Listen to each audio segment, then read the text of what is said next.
नमस्कार दोस्तों। तो हमारे पास एक वॉशिंग मशीन है और अभी इस वॉशिंग मशीन का हमारे सामने आया है।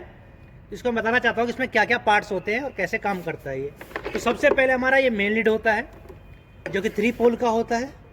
देख लीजिए, ये 3 पोल का होता है और इस पर सारे यहाँ मेंशन होता है कि आपका लाइट कौन सा है, ग्राउंड कौन सा है।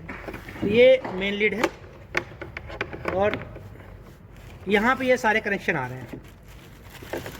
कनेक्शन के बारे में आपको बात बताऊंगा। पहले आइए यहाँ पर देखते हैं।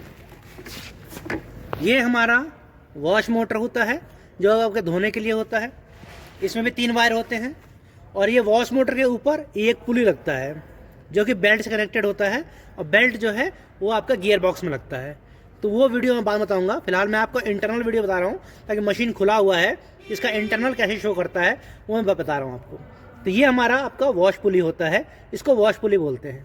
इसको खोलने तरीका यहाँ पे ये है, यहाँ पे एक नट होता है जो कि आपका 10 नंबर गोटी से खुलता है। ये इससे आप खोल के इसको बाहर निकाल सकते हैं। और ये आपका वॉश मोटर होता है। वॉश मोटर है 3 आपके स्क्रू लगे होते हैं जिसका आप टर्मिनल नीचे की तरफ होता है, उसको खोल के ये मोटर बाहर आता है। सेकेंडरी मोटर होता है आपका स्पिन मोटर। सेकेंडरी मोटर होता है आपका स्पिन मोटर। स्पिन मोटर में ये देखिए आपका 3 यहाँ पे ये शॉकर लगे हुए हैं, इसको शॉकर बोलते हैं। शॉकर इसलिए बोलते हैं इसको कि जब भी आपका मशीन ये रन करता है ना तो इस पर जंप लेता है, तो ये शॉकर इसका रोकने का काम करता है। क्योंकि जब ये घूमता है तो ये लगभग मान के चलो लगभग 700-800 आरपीएम के हिसाब से घूमता है। तो इसीलिए ये आपके 3 यहाँ पे शॉकर लगे होते हैं। दिखाइए तीनों शॉकर, एक ये शॉकर हो गया, एक ये शॉकर हो गया और एक ये शॉकर हो गया। ये 3 शॉकर लगे होते हैं। अगर मान के चलिए गलती से कभी एक शॉकर भी टूट जाता है तो मशीन में काफ़ी ज़्यादा वाइब्रेशन होगा और टूटने का आवाज़ आएगा और मशीन आपका जो स्पिन का जो टब होता है ना वो बॉडी से आपस में टकराएगा, जिससे काफ़ी ज़्यादा नॉइज़ पैदा होगा, आवाज़ आएगा। ठीक है, अब इसको रोकने के लिए यहाँ पे एक 3 स्क्रू दिए हुए हैं और ये आपका मोटर लगा हुआ है। नॉर्मली जो मोटर होता है वो कम से कम 35 वॉट का होता है, उसका 45 वॉट होता है, फिर 50 वॉट होता है, फिर 60 वॉट होता है, फिर 70 वॉट होता है, फिर 80 वॉट होता है। 80 वॉट से ऊपर मोटर मैक्सिमम लोग जो है यूज़ नहीं करते हैं।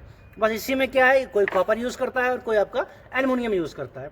उसके ऊपर यहाँ पे ये ऊपर देखिए लगा हुआ है, ये ब्रेक प्लेट बोलते हैं इसे बोलते हैं ब्रेक प्लेट। ब्रेक प्लेट इसलिए बोलते हैं, कभी भी जब आप मशीन चलाते हैं ना और स्पिनर जो होता है, जो सुखाने वाला होता है, ड्रायर जिसको बोलते हैं, वो ड्रायर जब रन करता है और जैसे उसका कवर खोलते हैं ना तो ऑटोमेटिक मशीन आपका जो है रुक जाता है।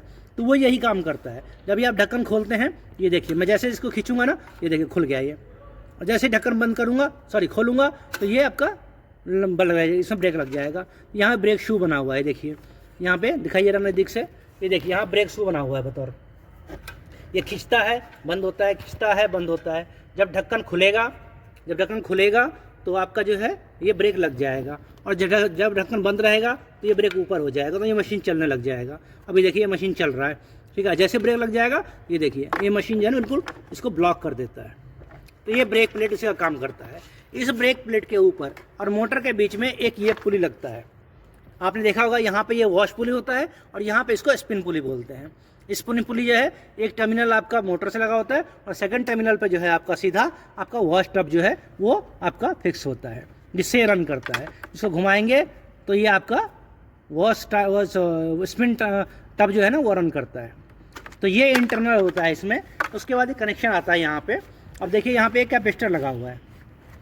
तो नॉर्मली जो कैपेसिटर होता है वो आप देख सकते हैं यहाँ पे 10 और 5 होता है। मैन्युफैक्चर्ड यहाँ पे मैन्युफैक्चर्ड लिखा होता है 10 यूएफ और 5 यूएफ। यूएफ मतलब होता है माइक्रोफैराड। तो ये कैपेसिटर है। इन कभी भी भविष्य में अगर मान के चलिए कोई मोटर हल्का स्लो काम कर रहा हो, सबसे पहले हमें जो है ये कैपेसिटर चेक करना चाहिए, क्योंकि अगर ये कैपेसिटर वीक हो जाएगा तो इस पर लोड नहीं लेगा, खाली मशीन चलेगा। बट जैसे ही इस पर आप लोड डालेंगे तो मशीन चलना थोड़ा स्लो हो जाएगा। सबसे पहले हमें उस केस में ये कैपेसिटर हमें चेक करना होता है। कैपेसिटर अगर सही है उसके बाद सेकेंडरी हमारा मोटर ही होता है और इसमें कुछ भी नहीं है। बिल्कुल आराम से इसको आप रिपेयर कर सकते हैं, कोई दिक्कत नहीं है। उसके बाद है यहाँ पे कनेक्शन पे। कनेक्शन में क्या है कि हर मोटर का एक वायर जो है आपका कॉमन होता है, चाहे वो स्पिन हो चाहे वो वॉश हो। वॉश में क्या है कि वॉश 2 साइड घूमता है, 1 2 1 2 घूमता है। तो इसको घुमाने का काम जो है टाइमर करता है। तो टाइमर कैसे काम करता है इसका वीडियो मैं आपको अगले वीडियो में बना के बताऊंगा। नमस्कार, धन्यवाद।